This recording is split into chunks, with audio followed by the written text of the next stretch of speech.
Now on BBC One, an hour of topical discussion with David Dimbleby. Good evening. Tonight's question time comes from Easter House in Glasgow.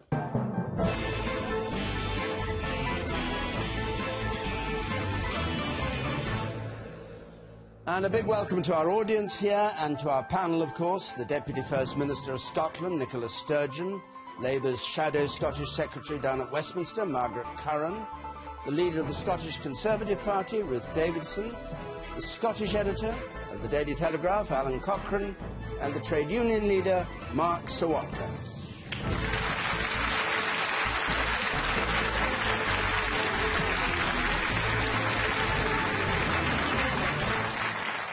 Right, and our first question tonight from Stephen Barry, please. Mr. Barry. Why isn't the government doing more about rising gas and electricity prices when these companies are still making millions? Why isn't the government doing more about gas and electricity prices? Mark Serwotka. Well, that's a very good question, and the fact that they're not doing more, I think, tells us very clearly how they are completely out of touch with the everyday pressures that working men and women and people up and down the country, and particularly here in Scotland, are actually facing. And because some advisor has clearly whispered this to David Cameron, he appears off the hoof to suddenly have announced he wants to legislate now that everybody has to get the lowest tariff. And it's clear today the government are in disarray. Nobody knows what it means. And the reality is there's no good legislating for the lowest tariffs if those tariffs aren't low. I looked at the statistics here and saw that the profits made by Scottish Power and by British Gas are absolutely astronomical. And when the prices of gas goes up, we're asked to pay more. When the wholesale price of gas goes down, we still pay more. And it seems to me that what this tells us is the companies are making billions of pounds worth of profits, and they're going into their pockets and to the shareholders. And the poor consumer, who has very little choice, who has to have gas and electricity, are the ones who always get above inflation rises. The current rises are 4 times the level of what the average pay rise is. And therefore, the government, I think, need to accept that profits should not be made at times like this. Actually, I think there's a massive case to be made for nationalising the utilities and ensuring that the public owns the gas and electricity supply, and so then we can feel the benefits rather than us constantly fork out while the rich get richer and we suffer more.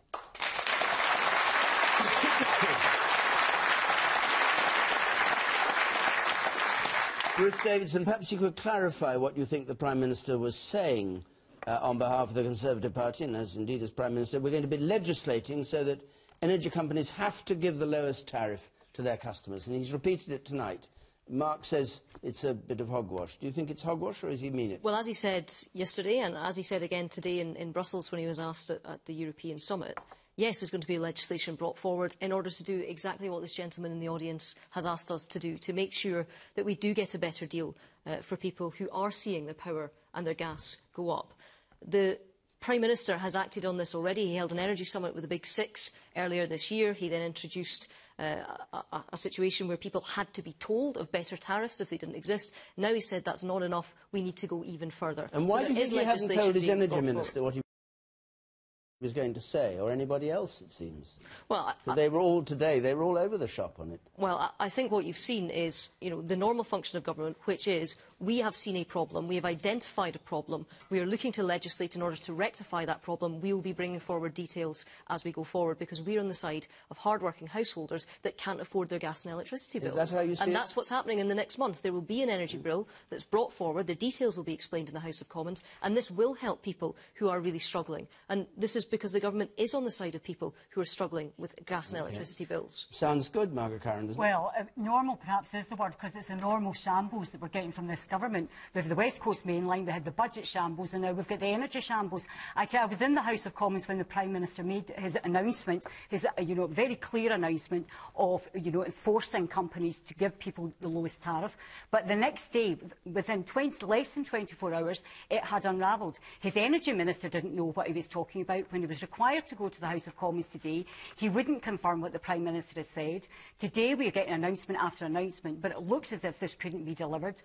we really have to understand what families are going through here. And it's now become, when we've got falling wages, it's now become one of the biggest pressures on your household income. But hang on a second. He said in the House of Commons that you had 13 years to do this and didn't do it under Labour. And he flicks his fingers and he's done it. Well, no, well, I hate to say it hasn't clicked his fingers. Nothing has happened since his Energy Summit last year. What we announced at our conference is what you need to do is completely change the energy market. We've announced that we would want to abolish Ofgem. You need to have much more stringent control of the energy companies. You particularly have to stop the 6 big companies operating in the way they do. You need to open the books and get more transparency. And Labour is absolutely sure if they won't bring down their prices, then we will force them to bring down their prices when they're making excessive David, this profits. is a cheap shot, because Labour came out earlier this year and said that they would do exactly what this government is going to do for every household for the over 75. So to say that it can't be done is absolutely not true. This government is going to bring forward legislation, not just for over 75 households, but for all households, because they recognise the problem. The woman in the second row there, in the striped T-shirt. I think it's quite ironic to see both Ruth and Margaret actually arguing over this. This is reactionary politics. Successive Tory and Labour governments have allowed it to get to a stage where people are in abject fuel poverty, who are choosing whether or not they heat their house or they have food on their table. Now, this has been allowed to go for successive periods since privatisation with absolutely no regulation. The Labour Party had 13 years, like you said, and they did nothing during that time. It's very rich that now that you have no opportunity to lead the government, that you are turning around and criticising the Tories, who haven't gone far enough and are being reactionary. But both, I think you have to kind of hang your heads in shame that it's come to this position.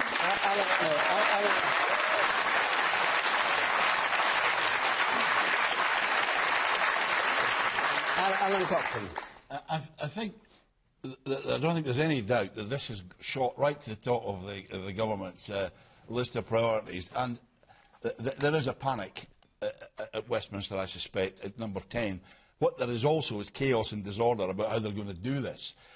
It's remarkable that Ed Davey, the Energy Minister, didn't know a single thing about this announcement by the Prime Minister, who's already said it twice. But what Cameron, I think we should give him some credit. I know that the previous speaker wouldn't give him any credit, but give him some credit. He understands the problem that only 10% of people switch from one energy company to another to get lower tariffs. So he's basically trying to get the companies, force the companies. They have been, Mark's right, they have been behaving badly. The 6 of them, they follow each other almost in sequence, putting their prices up. I think that what he's trying to do is get them on the lower tariff. But Labour's suggestion that the companies will then increase their tariffs, I dare them to do that. They wouldn't get away with it. The man in the blue shirt up there in the third row from the back. It seems to me that this is just another example of where profit is brought into a deregulated environment. And what shocks me, I think, is that people are surprised when companies bringing profit will be looking to make money out of it and making the most money that they possibly can. But do you think what the Prime Minister's announced is an improvement, or do you think it's just a smokescreen for won't have any real effect? I think it's likely to have very little effect in reality. I think it will be another fob. Nicola Sturgeon. Well, the direct answer to Stephen's question is the government should be doing much more to tackle rising energy prices. This is a really serious issue. For every 5% increase in energy prices, another 46,000 people in Scotland are pushed into fuel poverty. In energy-rich Scotland, that is an absolute and utter scandal, and it's time that something was done about it. Frankly, the way David Cameron has behaved in the past 24 hours does nothing and is an appalling way to treat families and individuals who are struggling to pay their gas and electricity bills. I think people are just fed up with tough talk on this. What they want is some meaningful action that will address the problem. Why do you not think this is meaningful action, well, if he does achieve it? Because clearly he has no idea how to achieve it. I mean, if you look back, Ed Miliband in 2008, when he was Energy Minister, said it was time to get tough with the energy companies. He failed to do anything about it. Ofgem, almost a year ago, published proposals that haven't yet been implemented. The energy bill that David Cameron talks about today was published in May. It didn't contain a single thing about consumer protection. So people are sick to the back teeth of hearing people talk tough. It's time for action. That's what people want, and I think David Cameron should just get on with it and do something that can actually be delivered. That's what he's doing. But he can't. Wait, hold on a second. He said something yesterday that fell apart almost before the words were out of his mouth. He says tonight, yeah, I'm sticking to my guns on this, but I can't tell you any of the detail of how it will be done. That will have to wait until the detail will be brought to the House when the legislation comes next month. I think people probably can be forgiven for thinking he's making it up as he goes along. It's not good enough when people are struggling to pay their bills. The woman at the very back there in pink. Yes. What I think is absolutely shocking is that the London School of Economics has estimated that 27,000 people in this country die through excess winter deaths every year. But if a wee dog froze to death in one of our flats, there would be a public outcry. And I agree with Mark. I think that the fuel bills should be taken into public ownership.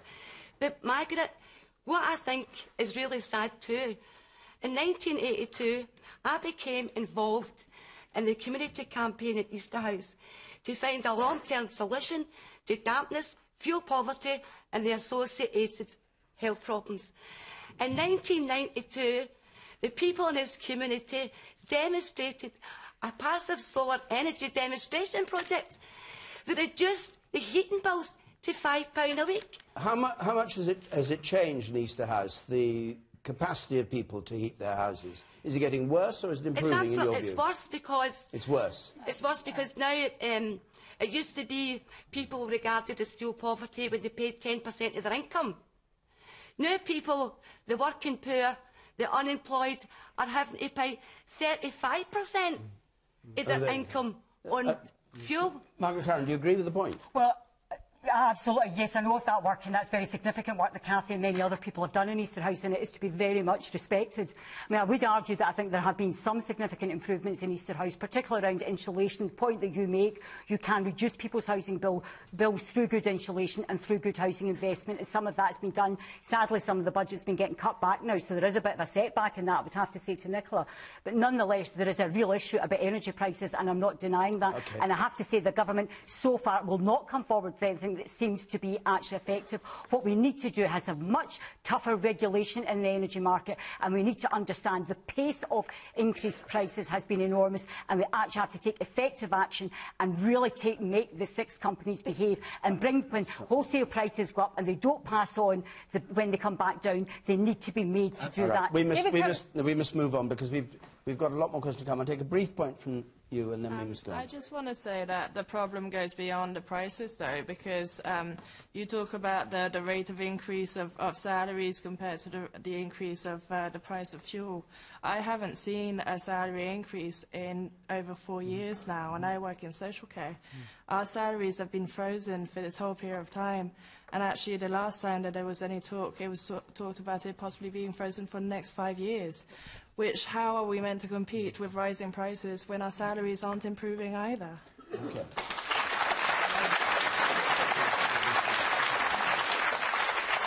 We better go on to we've got a lot more questions to go through, but you can join in tonight's debate if you want. On Twitter, as you probably know, our hashtag is BBCQT. You can follow the Question Time account and our Twitter panellist, who's on our website. It's the second week we've had a Twitter panellist. And if you prefer to text us, push the red button to see what other texters are saying, and if you want to text your own comments, 83981. Question now, please, from Michelle Knox. Do you believe Scotland would be better off as an independent nation? Well, Scotland would be better off as an independent nation. The referendum, of course, in 2 years' time on this issue, so there's 2 years to talk about it, and we have about 10 minutes to talk about it here tonight. Margaret Curran. No, I don't. I will be voting no in the referendum. It is...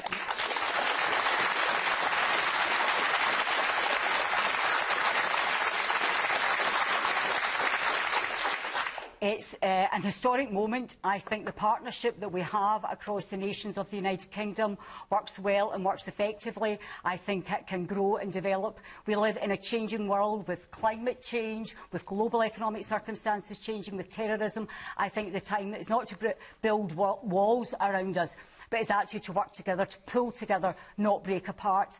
I also would have to challenge the SNP in actually what vision of independence they have. You know, sometimes, you know, the core argument, I think you'll hear Nicola Sturgeon say later on this evening, is that we need Scotland to be independent so that we can have full control of our economic levers. But I tell you, it's a funny vision of independence that we're getting from them, because exactly what will that control be? Because it looks like our interest rates, you know, that our mortgages will be set by the Bank of England, which will be effectively a foreign power. You know, even their chief economic advisor is beginning to say they're making this up as they go along. John Kay, that Alex Salmond used to quote a great deal. They're using a model where we split monetary and fiscal policy, which is essentially at the core of the problems in the Eurozone. Why we would now, at this particular time, want to borrow that, I don't know. It seems to me it doesn't stack up. It doesn't make sense. Why would we make our biggest market our biggest competitor? I think the partnership that is the Union works well. I think we can make Scotland a strong country. Devolution has worked. The one thing that will kill devolution is if we vote for independence. I want devolution to continue. It's either independence or it's devolution, and I think that's been the best deal for Scotland. Okay. Nicola Sturgeon. Well, yes, I believe Scotland would be better off as an independent country, and just to balance it, I'll be voting yes in the referendum. You know, our partnerships with the rest of the UK will always be strong. I'm the granddaughter of an Englishwoman, and I don't think it does anybody any favours to sow the seeds of division that people like Margaret try to do on this. Let me give you three big reasons why we'd be better off as an independent country. Firstly, I think it is better and it makes more sense that the big decisions about the future of our country are taken by the people who live here. If you asked anybody in any other country, do you think you're better off independent, they'd look at you as if you were daft, because they take their independence for granted. Secondly, we'd be better off financially. If you look at the last independent figures that are available, we're £2.7 billion better off than the rest of the UK. £500 for every person in Scotland. And thirdly and lastly, I think it would be right for us to be able to decide for ourselves how to invest Scotland's resources, to protect the kinds of things that Margaret's party now want to get rid of. Free education, free personal care, to have a decent welfare state instead of spending money on trident weapons of mass destruction. That's why I think Scotland will be much better off as a proud independent country. But it wouldn't be how can you control your economic levers if your interest rates are set by a foreign power? We have no control over interest rates right now. Yes, we do. Independence gives us fiscal control in order to grow our economy, to make sure that instead of watching the Tories dismantle our welfare state, we can invest in the things that matter to us. Let me hear from some members of the man in the check shirt there, up there. Yes, you. My question really is, let's just get to the rub of the matter. What model of an independent Scotland is it going to be based on? Is it going to be based on the austerity model? Is it going to be based on the Celtic Tiger in Ireland, which destroyed the Irish economy, which the SNP not so long ago were backing? By the way, Alex Salmond was very much a pro-Celtic Tiger. Is it going to be based on a race to the bottom? Is it going to be based on lowering wages? Is it going to be based on slice up the health services? Is it going to be based on keeping these energy companies and railway companies in the hands of big business? Or is it going to be based on, I would say, a socialist model based on the needs of ordinary working and middle-class people, based on bringing the levers? What's your view? My view? I think it should be a socialist model. I think it's got to be. I think it's got to be based on bringing. I think it's got to be based on bringing the levers of the economy. To answer Michelle's question, Scotland could be an independent country, but not necessarily better as an independent country, in my view. There is no doubt that Scotland, there is nothing wrong with the idea of an independent Scotland. It could be independent, there's no doubt about that. Economically, Scotland could survive.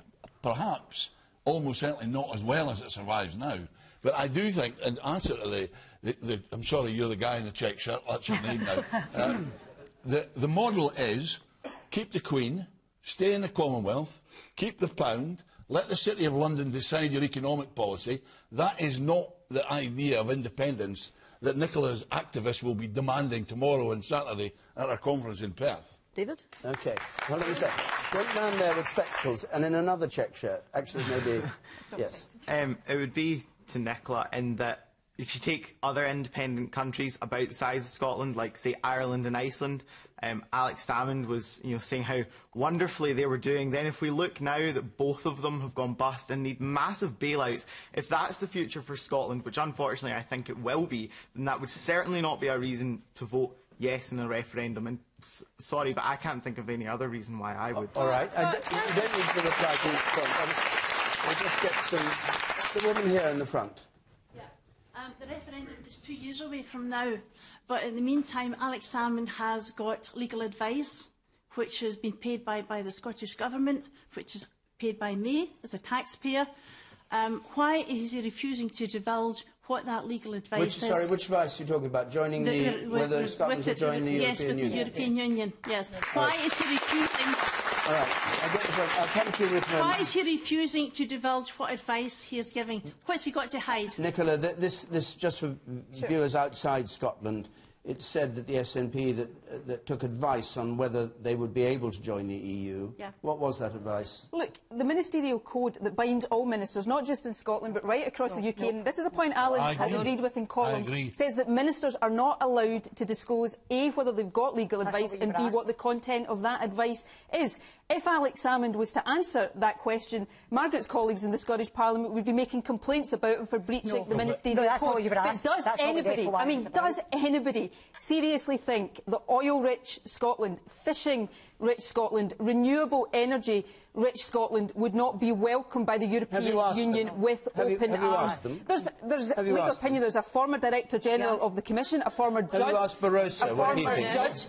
former judge of the European Court that make it perfectly clear that Scotland would inherit the treaty rights and obligations of the UK. Ruth, that is clear. And the politics of it are even clearer still. Ruth Davidson. Well, we know, first of all, that the SNP haven't asked the European Union, because we've written to the European Commission and they said that you'd never asked them 13 years to tell you what it is. One at a time. The point that this lady raises is about information that you have sought and received about whether Scotland would be an accession state. And this is important for everyone, because it means, would we be spending the euro?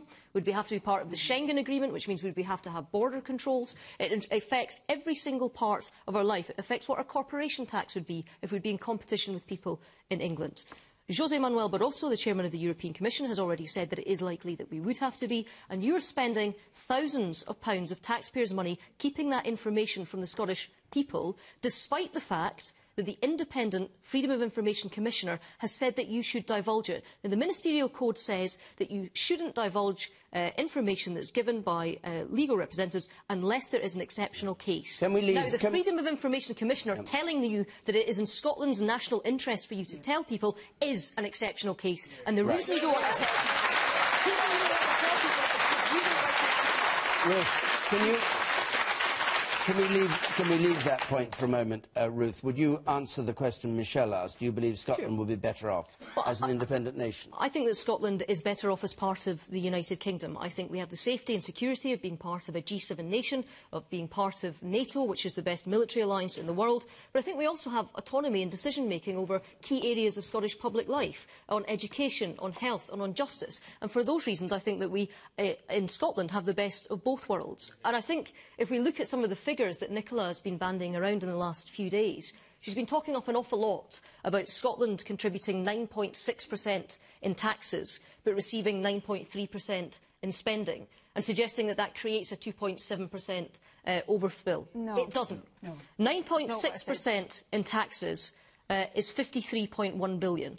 9.3% in spending is 63.8 billion. But that's because the UK is in debt. That's because there's a deficit, than the rest which is that Scotland receives £10 billion a year more than it is contributing. I don't think many people in Scotland can trust Ruth Davidson's figures. A couple of weeks ago, she said only 10% of people in Scotland contributed anything. Even Mitt Romney only managed to write off 47 more. 12% of actually, you spent 2 days trying to knock the figure down, and when you found out that the equivalent figure... deeply offensive in the figure was right. Can I plead with you, panellists? Panel, please, don't have arguments that are arcane to most of the United Kingdom. May well be understood here in Glasgow. Very well understood in Glasgow, let me tell you. Well, I'm non-arcane. As someone who failed O-level maths twice, yes. I can't understand the figures. They're thrown at each other. But I want to say that I'm an emotional Brit, and the emotion in this argument is going to be as important as any of the figures these two are thrown at each other. I've got 4 kids. 2 live in England. 2 live in Scotland. I do not want them to be foreigners to each other. Now, no matter what Nicola... No matter what Nicola says, that will be the outcome of an independence. Mark. Well, I'm Welsh. I live in London, and my father was a Polish immigrant. So in that sense, I'm looking in. And I start from taking the view this is a matter for the Scottish people. It's a good thing that there's a referendum. It's groundbreaking, and we should applaud the fact that 16-year-olds will get a vote, and I hope the rest of the UK... And in that sense, I ask myself this question. My union has 30,000 members in Scotland. What we're doing is we're having a debate, a really thorough debate, about what we think the effects will be on jobs, on the economy, on the type of society that people live in, and we will come to a considered view. Now, my opinion is that it's 2 years to the referendum. What this debate really deserves is something much, much more fundamental than just, is it the Union Jack or the Scottish flag? Are we foreigners or not? It is about this question. Whether you're independent or you're in the UK, if you have a party in power that supports privatisation, is neoliberal, who is in hock to the bankers rather than caring about the people, then frankly, both options are dreadful. If this debate was about an equal society, a redistribution of wealth, nationalising our resources, keeping free prescriptions, keeping no tuition fees, those are the issues that working people must demand are on the agenda. And in that sense, I just want to say this. I think it is shameful that Labour have abandoned politics and told people that the question of the union transcends everything else. Because when Alistair Darling does that on national TV, if you take him at his word, he's actually saying better to be in the union, run by the most right-wing government that this country has had for decades, and suffer while the bankers get rich. All right, Margaret Curran. Thank you, Mark. Margaret Curran. Do you want to answer that? No, I think Mark Serwotka's wrong. That's not what Alistair Darling is saying at all. Believe me, you won't get a more fervent, dedicated campaign against this Tory government and what they're doing to our communities than me. Believe me, I feel very strongly and passionately about that. But I won't buy an argument that says somehow you can't. The best way just to get rid of the Tories is to somehow pull out of Britain, because that's not the answer. This is a lifetime decision, and we would well live to regret it. And I heard Nicola Sturgeon agree with Mark Serwotka. He here, she said, when he said, let's nationalise all the resources that we've got. You know, we can have everything free for Scotland. I mean, can I tell you, this SNP's hypocrisy has to come to an end. They are hiding behind the political choices that they're making. There are very serious consequences about what the SNP are doing to Scotland just now. If you look at the fantastic college that's just round the corner, there are waiting lists to try and get into that college. 10,000 kids are on waiting lists in college. Huge cuts. We've also got unemployment higher here now in Scotland we have in the rest of the UK. So let's don't let the SNP show you that this is somehow not bad.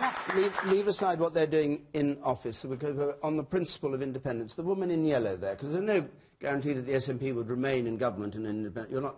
I mean, the way you talk, you suggest you've given up on the SNP given up on Labour ever taking over power in an independent Scotland.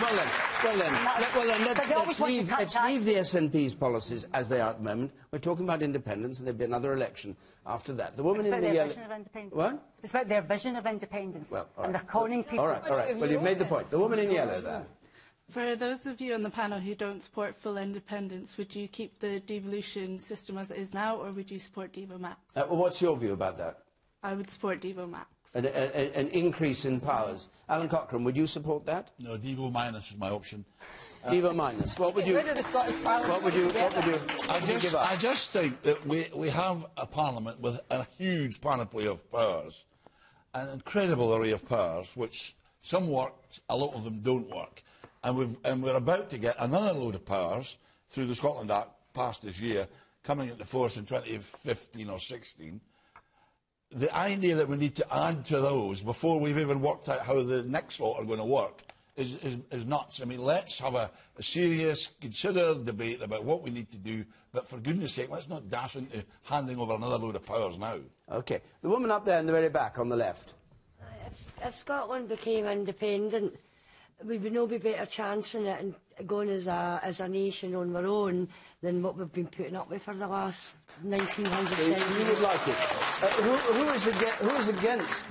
We've had 2 or 3 speakers for independence. Who's against the idea of independence? Are you, sir, in the back there with the spectacles on? Who would pay off Scotland's part of the national debt? Where would you get the money from? You would have to add taxes. It's a figment of people's imagination that independence is great. Oil is reputed to have run out by about 2027, 2030. Where are you going to get the money from? If you're willing to pay £7.45, I think it is, the same as Norway to buy a pint of beer, then vote for independence. That's the way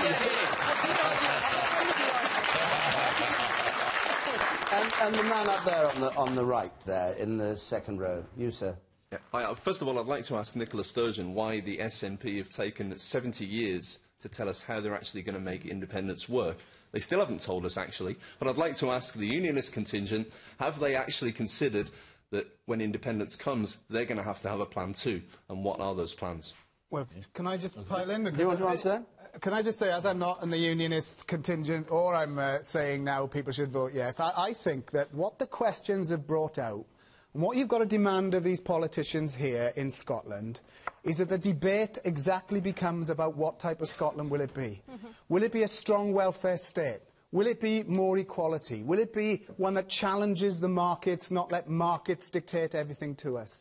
Now, if I lived in Scotland, and that debate showed me that independence with a government that was actually about equality and fairness, I would vote for it. But I don't understand your point. You're saying a country can become independent only if it goes on getting the kind of government that you want. No, which doesn't sound very democratic. To me, it sounds to me very undemocratic. Because what I'm saying, David, is if I lived in Scotland, the fact of the matter is I would demand that this debate became about the issues that matter to people. And the problem, the problem with my analysis of Labour, I can't think of a worse time historically for the Scottish Labour Party to march rightwards, talk about giving up universal benefits, talk about cuts, when you should be speaking for hundreds of thousands of working people in Scotland. The point is made. Alan Cochrane. No, we are. That's exactly.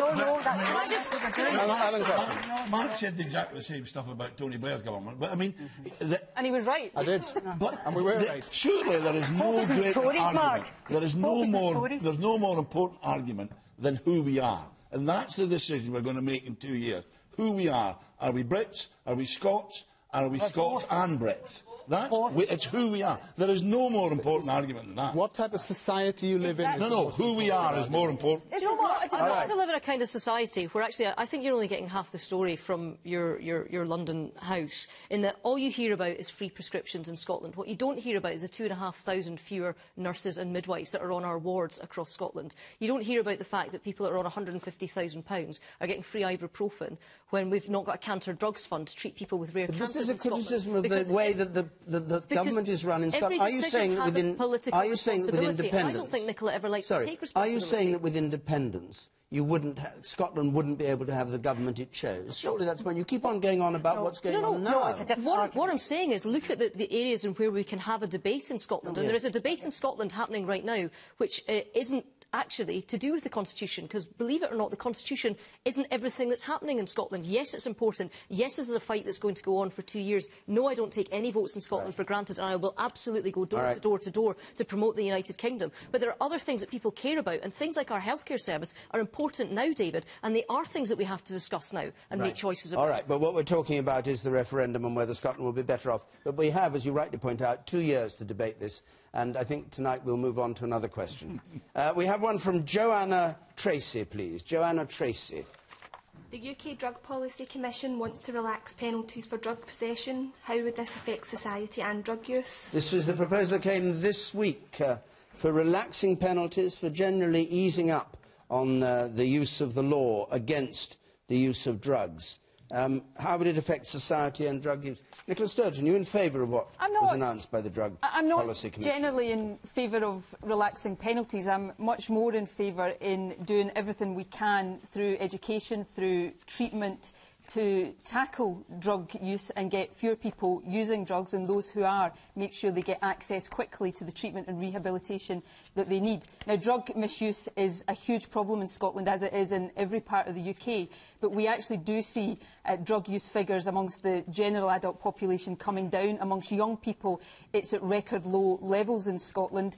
We see waiting times for access to treatment shorter than they've ever been before, so we're making progress, and I think what we need to do is continue with those efforts rather than relax the law. That's certainly my view, and what I think this government and other governments in the UK should continue to do. But the UK Drug Policy Commission, which is a charity, admittedly, not a government organisation, says the Just Say No campaigns have had little or no impact. Longer jail terms on suppliers have no impact. Current prohibition is simplistic. And all the rest of it. You know what it says. I know what it says, but I don't agree that saying you don't think the law should be relaxed in terms of penalties and sentences equates necessarily to advocating a just say no policy. I'm not advocating that. I think we should do as much as we can to educate young people about the dangers of drugs. When people do develop drug problems, I think we've got a massive responsibility to make sure they get the treatment and rehabilitation that they need. These are the things I think we need to focus on. We are focusing on them in Scotland. I think there's much more work still to do. It's an area where we have had a fair degree of political consensus in Scotland, and I really hope that can continue, because it's too important an issue to divide along party political lines. Right. Do you agree that the current position of prohibition of drugs is simplistic, Alan Cochrane? It probably is simplistic, and I would do everything that Nicola Sturgeon has just said, but I would still keep all the criminal sanctions in place, especially in terms of alongside the criminal sanctions. I would do, and this is where Nicola's right in terms of a consensus, is there has got to be a different approach than dumping people onto methadone. Sure. Yeah. We've got to get more rehabilitation and treatment. Woman in black there. Yes. Should Scotland or the UK not consider the system that they used in Holland, which is, you know, they set up clinics, and what they do is encourage drug addicts to go there, and that they're given heroin, you know, 3 times a day by a nurse, and it's prescribed, and it actually removes all the criminality element of it. OK, I'll keep that point for a moment. And the person there, yes, the woman there. I've got real issues, Alan, with what you're saying, that you would keep the criminalisation of drug use. Who does it help to put a heroin addict into prison? You know, that heroin addict who, you know, is proceeding in criminal activity in order to fund their heroin addiction, may well have families to support, may well be trying to hold down a job. Who does it help to remove them from society and put them into prison? Why do we not have a much better system for working around the addiction, for helping cure the addiction? Russell Brand was in the House of Parliament ages ago talking about a system of healthcare that helped him with his addiction. Why are we not moving towards his kind of holistic care rather than criminalisation? No. Ruth Davidson. Well, first of all, I have to say, I think that, particularly when it comes to dealers rather than individual users, I think there is a huge need for them to be removed from some of the communities that they blight in Scotland, and I think that criminal sanctions is the only way in which you can put people in prison to take them out of those communities. But actually, I agree with Nicola, and a lot of work was done in the last Parliament by my predecessor, Annabel Goldie, to bring forward a new national drug strategy for Scotland, which the SNP managed to implement because they were the government of the time. And it's centred very much on abstinence and rehabilitation, and it is about helping people who have identified themselves as wanting to make those sort of improvements in their life, trying to find a way forward. Now, I'm not saying that's working perfectly on the ground, but I have to give credit where credit is due, and there has been real will by the Scottish Government to make this happen. We've supported them in the past, and I hope that Nicola Sturgeon would acknowledge that, and that we are beginning to make some progress. Do you want in to see Scotland. an end to the war on cannabis, as the Drug Policy Commission said? Well, look, I mean, you're talking about harder drugs, aren't you? I am talking about harder drugs, and I think, particularly in my own area of Glasgow that I represent, the harder drugs are the real problem drugs for us, and particularly when we're talking about areas of methadone and heroin. My big issue is the number of people in Scotland who've been on methadone for, in sometimes decades, and have never been put in a reducing dose. Because methadone is about trying to wean people off of the drug, and at the moment in Scotland, in not enough cases is that happening, and that's where we really need to look. Because for people to go back to have lives that aren't chaotic, that's what we have to do, and we have to really make sure that the political will is there and that the services are there to support these people. The man in green there in the third row. I personally think you should actually try and get people, especially young people, involved in health-related activities, and I don't really see how you can possibly try and achieve this when you've got young people my age that want to use a football park for an hour and having to pay prices like £33 an hour for a game of football.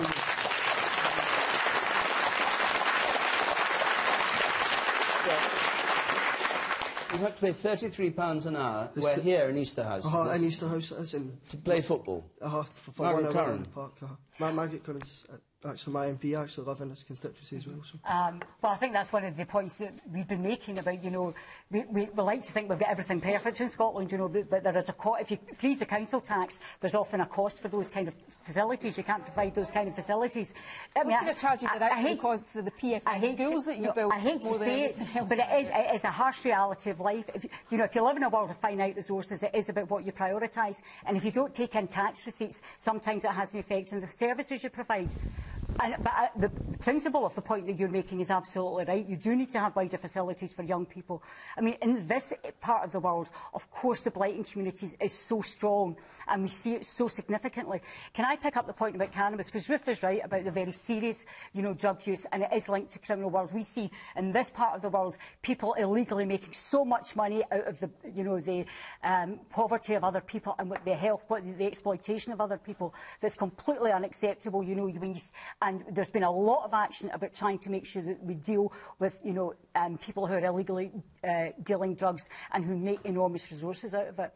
But, you know, when I've looked at that report, and, you know, we've had a debate about cannabis for some years in Scotland, and I remember some years ago this argument coming forward in the Scottish Parliament, where they were saying we should soften the sanctions in cannabis. We shouldn't be so hard on that because the pattern of drug use around cannabis is very, very different from the pattern of use around heroin. But what we then went on to discover is actually cannabis use changed and it became a much more serious drug. And now we know that there's a link between very serious cannabis use and, for example, very significant mental health problems. So I think we have to be very careful that we don't just say that you can just wipe away problems with, indeed with alcohol as well, absolutely. You want to come back? Please. You're saying it's a hard fact of life that we should be having to pay £33, but see if that park, see if that park is lying empty and people are going down to use it, and this is a council-run park, then why are we not then being allowed access to that if no one is using that park? Oh, but that's what support that. All right. Let's one or two more points here. I'll come to you, Martin. Yes.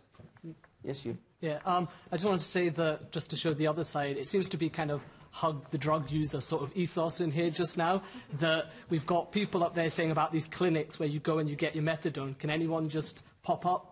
So even if you've not used heroin before, can you just think, oh, maybe I'll go to these cafes like someone said up there they have? Could I go and then say, maybe I want somewhere that will give me something else free? Like, who's going to pay for this? Obviously, it might help longer term in terms of healthcare costs, but if you start kind of pushing out this, it's all okay, surely you're going to promote more use of these sort of drugs. And in answer to the guy about the football pitch, I find it kind of surprising that there's not pieces of land to play on, and maybe it's the type of people that frequent these areas that make them less desirable to go in there. Okay, and the woman in the second row from the back. I worked in addiction for 7 years, and the problem is that methadone is just readily given out, and the whole programme was about they would be put onto a methadone programme, and then they would be tested week in, week out to make sure that they weren't using illicit drugs.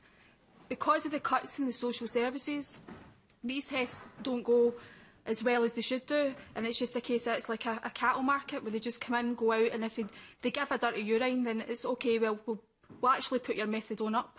And I've seen that in so many cases where people's methadone just keeps getting put up and put up and put up, and they're not actually addressing the problem or what the actual addiction is. Mark Serwotka. Well, this was clearly a serious report, and I think what it raised was some questions we have to really soul-search over. It was making the point about alcohol deaths, smoking-related deaths, about the focus often on drugs, which can mean people being criminalised for personal possession of small amounts. And I think these are legitimate questions for people to raise, not because they're soft on drugs, but because we have to ask ourselves how much resources are being used, what is the effect on people, and we have to say to ourselves, drugs blights our communities. Clearly, dealers should be criminalised and taken off our streets. But if somebody is caught with a tiny amount of cannabis for personal use, should they be criminalised? Now, I think that's a debate that we have to have. And I think that the report was trying to say that the problem with successive approaches has been to say all drugs are the same, when clearly they're not. They all have the same effect, and we've got to be tough on it. And you end up losing the war on drugs. Scotland proportionately has had more drug deaths in the last year than any other part of the UK. So it's a serious problem. We've got to target what we do. We've got to understand the victims who live in the communities who are blighted by crime as addicts seek to feed their habit. But ultimately, I think we've also got to say the dealers must be dealt with, but if someone is addicted and in despair, putting them in jail for having some personal possession is not differentiating, and we clearly should differentiate and try and get to the heart of the problem and not treat everybody as the same. Mark's right, but Mark's absolutely right, and so is Joanna, but one of the problems is they go into jail and they get more drugs. That seems to be as much a problem as anything else. There's more drugs in jail than there is on the streets. The woman here in the back row, these three, yes. I also work in social care, and most of the young people I work with use cannabis to self-medicate because they have been so damaged not only by their experiences but unfortunately by the care system itself, which is in crisis. So I don't think we need a war on cannabis. I think we need a war on cuts in social care, which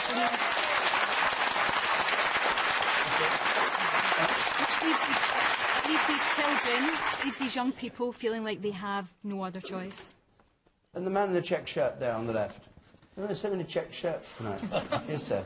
You criminalise cannabis, but it doesn't matter. So many people I know already use cannabis, and criminalising doesn't make it worse, and also telling them that it causes an increase in mental illness has not had an effect, in my opinion. Most of my friends will go on using it, and the only thing you're doing is you're making them use it in secret, and, you know, when you use substance in secret, you have other problems. So you'd ease up on cannabis? I would ease up because we've got bigger problems with harder drugs. I'm not actually a cannabis user, but I have got a lot of friends who do use it and do use it recreationally.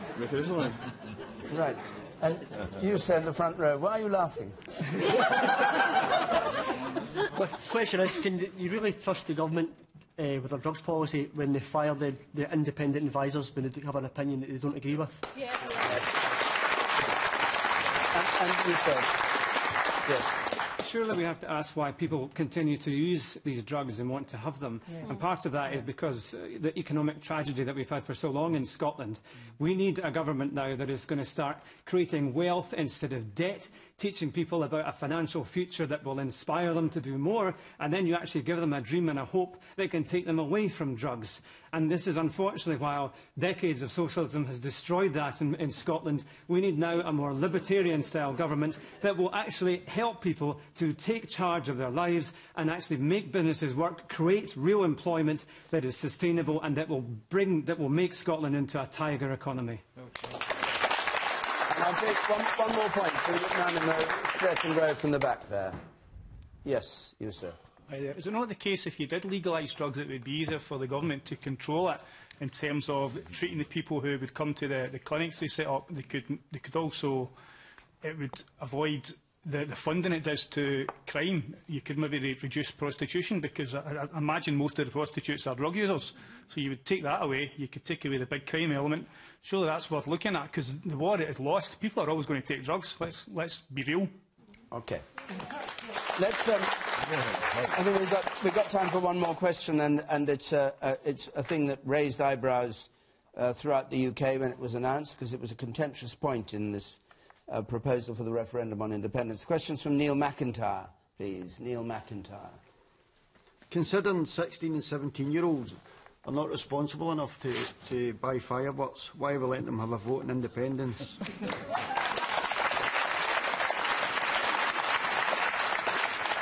Is that so, that 16 and 17-year-olds can't buy fireworks? Is that right? Yeah. Ruth Davidson.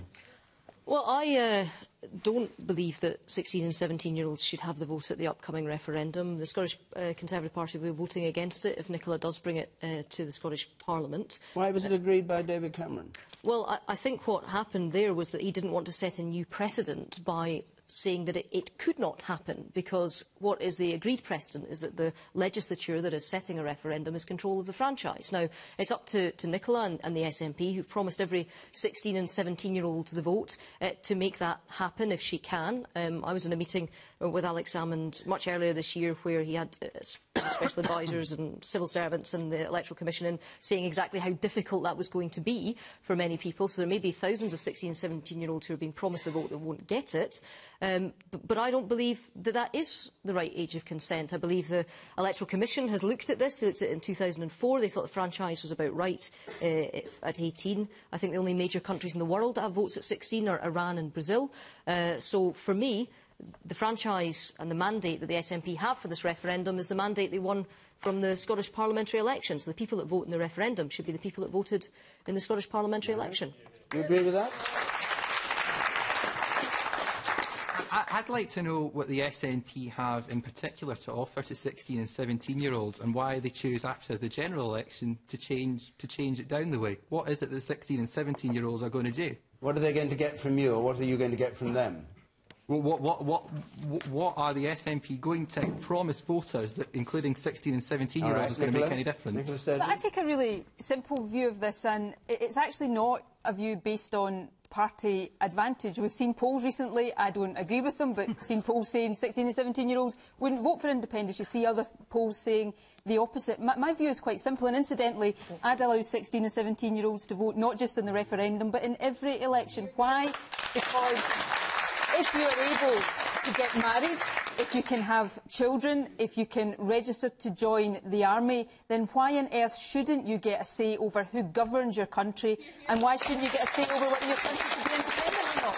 You have to get parents' permission to get married. No, not in Scotland. Not in Scotland, Jim. Not in Scotland? Nicola, why did you want to raise the age for buying alcohol from 18 to 21? Let's take this alcohol and fireworks issue. If you're not old enough to buy alcohol at the age of 20, why are you old enough to vote at the age of 16, which is what you want? Well, actually, there's good reasons. There's good reasons why you don't allow people to buy and drink alcohol at 16, because their bodies are not yet ready to cope with alcohol in the same way that adults can. You wanted to raise it to 21. There was a good argument. If you look at some of the communities I represent, alcohol and the antisocial behaviour caused by alcohol was causing misery in many. All right, let's get back to voting. Margaret Curran. This is an issue of principle about responsibility. If I could break this discussion up slightly, I must say that I've had many representations about this from the constituency and throughout Scotland in the past few years, and I have to say I've been very impressed at the arguments put forward by that particular group of young people, and I have now come to the view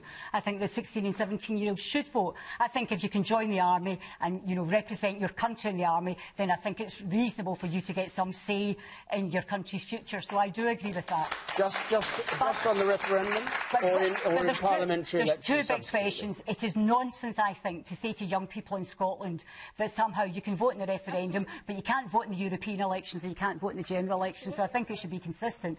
But secondly, I think what Nicola has to come to terms with, the SNP have been proposing this, I never heard that comment, the SNP have been proposing this for 4 or 5 years. They've been in government for 4 or 5 years. You know, I hope we're not going to get to a situation in the referendum, Nicola, where some 16 and 17-year-olds are going to vote and some can't, because that would be absurd. So you need to get your act together and make sure it's a fair and consistent approach to this. The man in the tie there, yes. Could the inclusion of 16 and 17-year-olds within the franchise for this referendum lead to the politicalisation of Scottish classrooms? Especially when 1 in 5 students. I'll come to you, Maxis. Well, I don't think there's anything wrong with kids in the classroom discussing politics. There's not enough discussion of politics in our schools. There's far too many kids are not taught enough about the party political system. There's far too many kids in Scotland think that Holyrood's the only parliament we've got, for goodness sake. Do you want to? Well, let's just examine this logically. You can get married, you can register to join the army, you can have sex, but critically, you can pay tax. Yeah. Now, I remember the old slogan about taxation and representation. And it seems to me that if people can pay tax and do all of those things, it's ludicrous to say you cannot have any say in electing your representatives or in the future of your country. You can pay tax at 14 or 12. Well, you're not of course you can. Film stars, actors, young kids who do that, they pay tax. The point is 16-year-olds... You said let's look at it as a matter of principle. Well, 16-year-olds... You can pay tax at 12 or 10 There or are 6. a lot of 16-year-olds who are apprentices who pay tax. There are a lot of 16-year-olds who are participating and paying their way. And to say to them that you can have no say in your society, frankly, I think, is not only patronising, it's completely unfair. And what I would say to people watching this programme outside of Scotland is the one thing I think we should say is Scotland is leading the way on this question, and we should have votes for 16-year-olds throughout the whole of the UK, in elections and in referendums. And I tell you what, if young people had a vote, maybe we wouldn't have the Tories giving us record youth unemployment, slashing public and treating young people in the most appalling way. If they had a vote, maybe you'd treat them with a bit more respect. The woman here on the left. We've had, quite a few people in the audience mention Devo Max, and, talking about the parameters of the referendum. I do believe 16 and 17-year-olds should be allowed to vote as well, but what I also believe is that the referendum should appropriately reflect the consultation that's gone on. I've taken part in a number of consultations on what should be involved in the referendum, and what is strongly coming through to me is that people would like to see a third question on the ballot for Devo Max, and I think that power has been taken away from us by Alex Salmond and David Cameron. Okay. And the woman there in yellow. I work with 16 and 17-year-olds, and I just want to make the point that I think a lot of them are far more mature and far more responsible than a lot of the adults I know. A lot of 16 and 17-year-olds applauding. Actually, perhaps they're all 18-year-olds. What about you, sir, in the white shirt there? 3 of your panellists have mentioned the fact that you're allowed to register for the army at 16, but no one's actually said you're not allowed to fight in frontline service until you're 18. That's true. True. And take one more point. Who hasn't had a chance to speak? There are many people who have. Have you spoken before, sir? No, I haven't. No, well then have a go. I think the idea of 16, 17-year-olds allowed to vote was seen as the SNP sort of trying to gerrymander the election in their favour. But I don't think it'll matter. I don't think it'll matter. The Prime Minister allowed it. There's too many anomalies with independence that the people are not going to have it. There's too little favour. No matter what they do, one question will kill it stone dead when independence is defeated in 2 years' time. I think Nicola knows it's going to be good. You lost me on whether you're in favour of 16-year-olds having that say. don't actually have a particularly strong view on it. I just think that was the idea. Okay. I can see both sides. All right. Well, thank you very much indeed. You bring us to the end of our hour here. We're going to be in Slough next week. We have the Business Secretary, Vince Cable, on the panel, among others there. The week after that, just ahead of the American presidential election, we're going to be in central London. We have Jerry Springer, the opera, and David Miliband. First appearance since you-know-what on the panel. So if you want to come to either of those programmes, you've either got Vince Cable in your sights, or David Miliband, or Jerry Springer. Just apply on our website. The address is on the screen there. Or ring us, 0330 123 9988. Look, thank you all very much. This panel, this complicated discussion about Scotland's future, and to all of you who came here to East House to take part. Until next Thursday, from Question Time, good night.